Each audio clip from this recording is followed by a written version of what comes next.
एक ही दस्तरखान पर बैठकर खाना खा रहे हों और आपस में गुफ्तगू भी कर रहे हों, तो कौन ज्यादा लुत्फ महसूस करेगा? जाहिर है वो शख्स जिसकी नजर और जायके की हिस्स ज्यादा मजबूत होगी। लेकिन उसका हरगिज ये मतलब नहीं कि दूसरा शख्स महरूम या नाखुश होगा। बिल्कुल इसी तरह जन्नत में अगर दो दोस्त एक ही दस्तरखान पर बैठे हों, एक ही खाना खा रहे हों, तो भी उनकी लज्जत और एहसास मुख्तलिफ हो सकते हैं, मगर कोई भी उस पर शिकायत नहीं करेगा, क्योंकि हर शख्स उस नेमत पर मुकम्मल तौर पर खुश होगा जो उसे मिली है।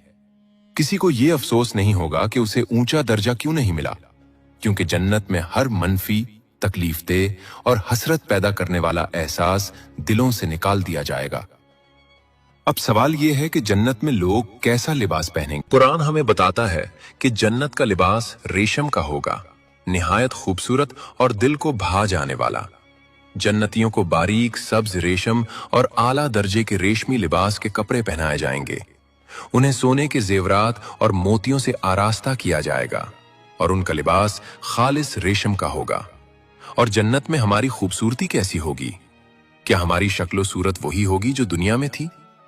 अल्लाह ताला जन्नत में हर शख्स को ऐसी कामिल खूबसूरती और सूरत अता फरमाएगा जो उसे सबसे ज्यादा पसंद होगी।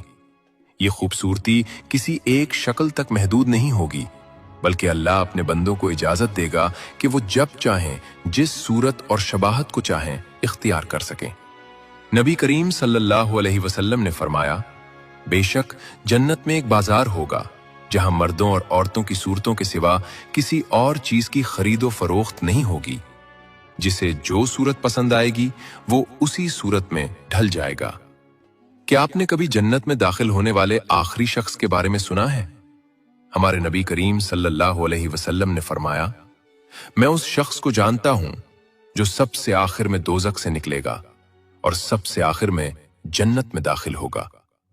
वो दोजख से निकलेगा तो पेट के बल रेंगता हुआ निकलेगा और अल्लाह उससे फरमाएगा, जाओ जन्नत में दाखिल हो जाओ। वो जन्नत में आएगा मगर उसको ख्याल आएगा कि वो भरी हुई है। चुनाचे वो लौट कर आएगा और कहेगा, ऐ मेरे रब, मैंने उसको भरा हुआ पाया।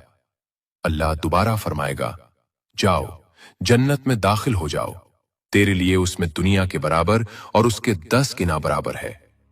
वो शख्स हैरत से कहेगा, तू कायनात का बादशाह है, क्या मुझसे मजाक कर रहा है या मुझसे हंसी कर रहा है या मुझसे हंसी कर रहा है? उसको बयान करने वाले सहाबी अब्दुल्ला बिन मसूद रजी अल्लाह अन्हु फरमाते हैं, ये कहते हुए मैंने नबी करीम सल्लल्लाहु अलैहि वसल्लम को देखा है। आप हंसे